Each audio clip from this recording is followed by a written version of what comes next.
El Dark Minus señalaría principalmente a Goku resaltando su asquerosa pasividad ante el combate, diciendo que sería el primero en caer.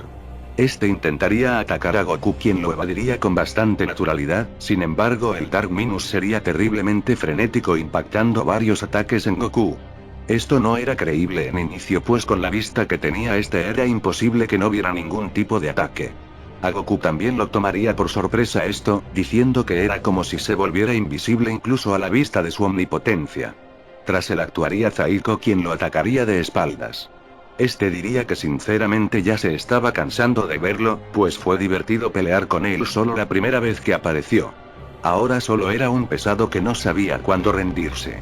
Zaiko demostraría una capacidad de combate sin igual, sosteniendo al Dark Minus para mantenerlo quieto mientras Vegeta cargaba un resplandor de polvo estelar. El ataque de proporciones existenciales impactaría en el Dark Minus teniendo cierto efecto en este, pero no el suficiente. Cuando parecía que todo estaba finiquitado, este desaparecería de la nada, apareciendo detrás de Vegeta, pero antes de intentar algo siendo detenido a su vez por Goku. Goku, Vegeta y Zaiko mostrarían una capacidad de adaptación a pelear en equipo increíble, haciendo que la magnificencia de una pelea entre omnipotentes escalará a niveles indescriptibles. Sin embargo, seguían bastante nivelados. Ninguno podía descompensar al Dark Minus, así como este no podía hacerlo con estos. Goku diría que ahora lo entendía, al heredar parte de la omnipotencia de Takama, este también había heredado ciertas habilidades suyas. Como por ejemplo poder engañar con su oscuridad incluso a la existencia e inexistencia. No era solo un omnipotente, sino dos teóricamente. Esto sería realmente más complicado de lo que parecía.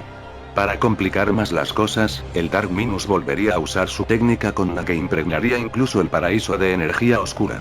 Gracias a usar la omnipotencia heredada de Takama, ahora este tenía mayor control de esta, engañando a los paraísos para usarla sin necesidad de desaparecer. Zaiko gritaría que tuvieran cuidado, pues ahora podía aparecer por doquier al mismo tiempo sin que ellos lo notaran. Si ya de por sí esa técnica es brutal, al nivel de un omnipotente debía ser inasumible. El Dark Minus comenzaría a atacar a todos, al mismo tiempo que anulaba sus habilidades, por lo que estos no tendrían defensas más allá que su intuición y poder infinito. La batalla sería descomunal, pues el Dark Minus poseía tal control de su poder y técnicas junto a las de Takama que ya entraría casi en rango primordial. Ya era más que un omnipotente. No obstante, aún esto no terminaría. Si bien este mantenía subyugados a sus compañeros, aún había entre ellos un omnipotente tan experimentado que, incluso fue capaz de enfrentarse a los primordiales originales. Goku usaría el núcleo celeste para darle energía a las esferas infernales de Vegeta, quien ahora podría usarlas para materializar tanta energía como para disipar la oscuridad del Dark Minus, con su técnica explosiva definitiva. Realmente, una batalla entre omnipotentes podía durar eternidades, dado que estos eran equivalentes. Sin embargo, habría algo extraño. El Dark Minus luego de esto entraría como en una especie de trance en donde quedaría inconsciente. Estos, aunque no lo comprenderían al instante, quedarían asombrados ante algo que aparecería detrás de él. Era un ser realmente imponente, estoico a más no poder y que emanaba una divinidad más allá de lo absoluto. Este ser, con solo hacer brillar sus ojos, devolvería la apariencia al 20 Supremo, dejándolo caer al suelo fuera de combate.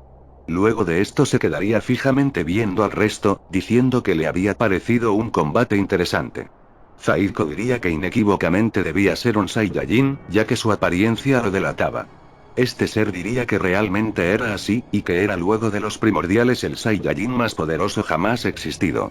Fue creado especialmente para contener la divinidad completa de los paraísos, purificando toda alma desgraciada que aún no obtuviera su redención como omnipotente. Una pena que Takama no hubiera sobrevivido ante Thanatos, pues tenía un potencial realmente alto. Cada que un omnipotente desaparece, el paraíso llora como consecuencia. Sin embargo, si desapareció era porque no poseía el potencial para serlo. Zaiko, furioso por la forma en la que se refería a Takama, preguntaría cuál era su maldito nombre y quién demonios era. El Saiyajin divino se referiría a él como Zaiko, ¿no era así? El guerrero sin destino. Realmente era curioso que un ser así llegara tan lejos como alguien individual. No obstante, un ser sin destino era lo que la existencia más aborrecía. De igual forma, merecía cierto respeto al ser un Saiyajin omnipotente.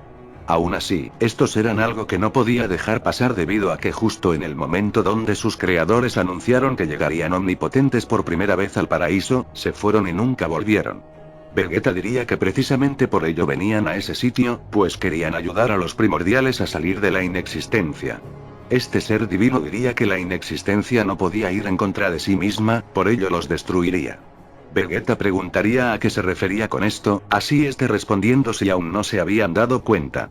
Estos eran parte de la inexistencia o estaban influenciados mínimamente por esta principal razón por la que Thanatos los había atacado y él tampoco los dejaría pasar. Goku quedaría dudoso ante esto, pues era algo que no podría rebatir. En serio, en algún momento la inexistencia había tenido contacto real con sus almas. El ser divino se presentaría como alguien sin nombre, sino como un concepto. Un concepto divino y absoluto conocido como Super Saiyajin Dios. La máxima representación de divinidad de la raza solo después de los primordiales. Este se interesó en entablar conversación con ellos al ver que su comportamiento era errático. No parecían ser caóticos pero tampoco eran pacíficos como lo habían demostrado. Además, entre ellos había un ser sin destino y otro con un tipo de divinidad parecida a la suya. Sin embargo, de querer eliminarlos lo haría de una manera tan sencilla que les parecería absurda. ¿Super Saiyajin Dios?, preguntaría Zaiko. Era realmente interesante esa connotación pues jamás pensó en que podría haber alguien lo suficientemente narcisista como para proclamarse a esa manera. El Super Saiyajin Dios no permitiría semejante insolencia apareciendo justo enfrente de Zaiko dándole un golpe que lo haría volar eternidades de distancia. Este reaccionaría no entendiendo qué diablos había pasado.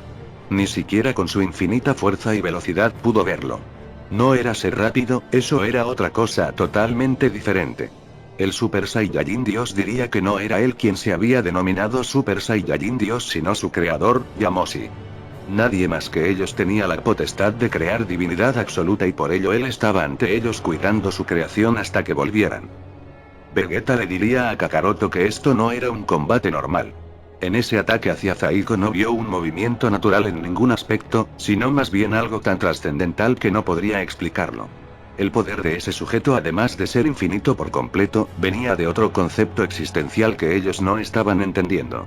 Goku diría que un dios de muerte, una deidad completa y otro que no sabían que podría llegar a ser.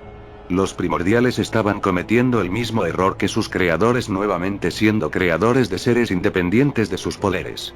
Este no tenía nada que ver con el anterior pues ambos eran peligrosos e inalcanzables a su manera.